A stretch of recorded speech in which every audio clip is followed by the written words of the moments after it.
আসসালামাইকুম প্রিয় দর্শক, আমার এখানে যে পানির লেকটা দেখতেছেন, এটা হলো এই যে এখানে পাশে দিয়ে আছে, এটা হলো লাল পাহাড়। লাল পাহাড়ের পাশে আমি যে সব সময় আপনাদেরকে একটা পাহাড় দেখাই, এটা হলো অজাগর পাহাড়।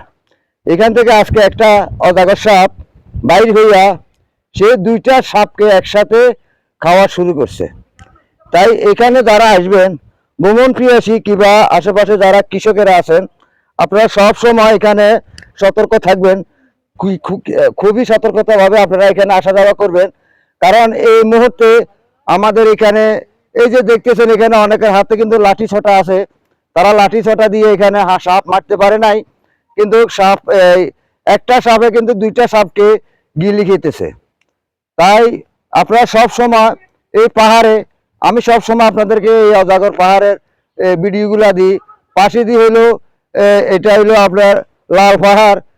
এখানে এই পানির লেকের মাধ্যমে দেখেন, এখানে ঝর্ণা ধারা বসে গেছে। এই ঝর্ণা ধারার মাধ্যমে এখানে কিন্তু এই সাপ আসে কিংবা বিভিন্ন রকমের প্রাণী এখানে আসে। তাই বন্ধুগণ, আপনারা সব সময় সতর্ক থাকবেন, এবং কি আপনাদের বাচ্চা কাচ্চা যেন, ছেলে মেয়ে যেন যারা পাহাড়ের অদূরে আছেন আদর্শ গ্রামে, আপনারা আপনাদের ছেলে মেয়েদেরকে এখানে পাঠাইতে খুবই সতর্ক।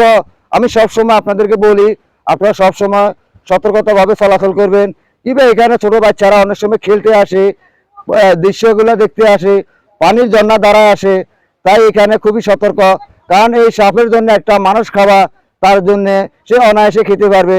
যে সাপটা বড় বড় দুইটা সাপ নিজেই গিলি খেতেছে, এরপরে দিয়ে সাপটাকে আর আমরা ধরতে পারি না কিংবা মারতেও পারি নাই, সাপটা জঙ্গলের ভিতরে লুকিয়ে গেল।